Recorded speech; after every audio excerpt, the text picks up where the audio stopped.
तो दोस्तों, भारतीय वैज्ञानिक इतिहास रचने जा रहे हैं। भारतीय वैज्ञानिकों ने दुनिया के सबसे ताकतवर मिसाइल डिफेंस सिस्टम में लगने वाली ऐसी मिसाइल को टेस्ट करने का ऐलान कर दिया जो दुश्मन द्वारा भारत पर हमला करने के लिए छोड़ी गई बैलिस्टिक मिसाइल को अंतरिक्ष में ही राख कर देगी। यानी कि इस मिसाइल के रहते भारतीय लोगों को दुश्मन के न्यूक्लियर वेपन से डरने की कोई जरूरत नहीं।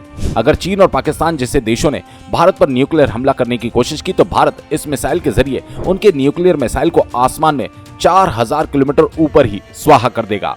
यानी कि न्यूक्लियर मिसाइल से निकलने वाले रेडिएशन भी भारतीय लोगों का कुछ नहीं बिगाड़ पाएंगे।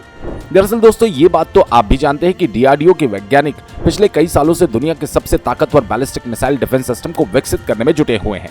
यानी कि भारतीय वैज्ञानिकों द्वारा ऐसे डिफेंस सिस्टम को डेवलप किया जा रहा है जो दुश्मन द्वारा लॉन्च की गई बैलिस्टिक मिसाइल को भी रोकने में सक्षम होगा। इस मिसाइल डिफेंस सिस्टम का नाम है BMD शील्ड, यानी कि बैलिस्टिक मिसाइल डिफेंस शील्ड।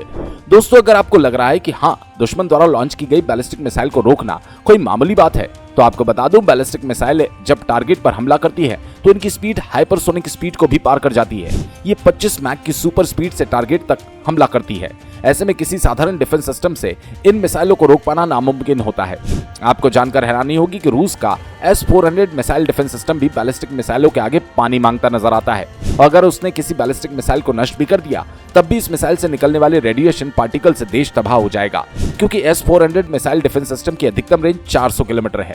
और इसी रेंज को ध्यान में रखते हुए डीआरडीओ द्वारा BMD प्रोजेक्ट को स्टार्ट किया गया था, क्योंकि भारत जानता था कि उसके दोनों पड़ोसी यानी कि चीन और पाकिस्तान बैलिस्टिक मिसाइलों से लैस है और वो कभी भी भारत पर परमाणु हमला कर सकते हैं। आपकी जानकारी के लिए बता दूं कि डीआरडीओ द्वारा BMD को 2 फेज में डेवलप किया जा रहा है, जहां पहले फेज में डेवलप की गई मिसाइलें दुश्मन की बैलिस्टिक मिसाइल को कम ऊंचाई यानी शॉर्ट रेंज पे तबाह करने में सक्षम होगी। दूसरे फेज के अंतर्गत डेवलप की गई मिसाइलें दुश्मन की बैलिस्टिक मिसाइल को लॉन्ग रेंज यानी काफी अधिक ऊंचाई पर तबाह करने में सक्षम होगी। इसका मतलब ये हुआ कि डीआरडीओ द्वारा BMD शील्ड को कई लेयर में डेवलप किया गया और इस सिस्टम में कई रेंज की मिसाइलों को इस्तेमाल किया गया, ताकि अगर दुश्मन द्वारा लॉन्च की गई बैलिस्टिक मिसाइल किसी एक लेयर को चकमा देने में सक्षम हो जाए तब भी वो भारतीय भूभाग पर न्यूक्लियर अटैक ना कर सके और किसी दूसरे लेयर में तैनात की गई मिसाइल द्वारा उसे नष्ट किया जाए। आपको जानकर खुशी होगी कि डीआरडीओ ने BMD शील्ड के फेज 1 को काफी समय पहले ही कंप्लीट कर लिया, यानी कि BMD में लगने वाली शॉर्ट रेंज की मिसाइलें डेवलप की जा चुकी हैं। अब भारतीय वैज्ञानिक BMD में लगने वाली लॉन्ग रेंज की मिसाइलों को टेस्ट कर रहे हैं ताकि BMD को जल्द से जल्द कंप्लीट कर लिया जाए।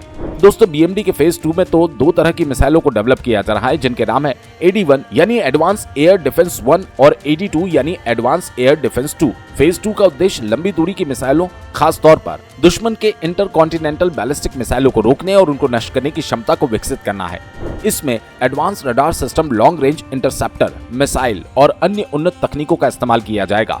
दोस्तों, आने वाले समय में भारत BMD का एक्सपोर्ट भी कर सकता है, क्योंकि अभी दुनिया में सिर्फ चुनिंदा देशों के पास ही ऐसी क्षमता मौजूद है जो दुश्मन द्वारा छोड़ी गई किसी बैलिस्टिक मिसाइल को अंतरिक्ष में इंटरसेप्ट कर सके।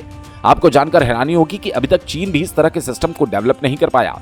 आज दुनिया में सिर्फ अमेरिका, रूस, इजराइल और भारत के पास ही ऐसी क्षमता मौजूद है, यानी कि एक क्रिटिकल टेक्नोलॉजी है दोस्तों, जिसकी मांग आने वाले समय में भारत से दुनिया की कई महाशक्तियां कर सकती है, जिससे भारत को अरबों डॉलर्स का प्रॉफिट हो सकता है।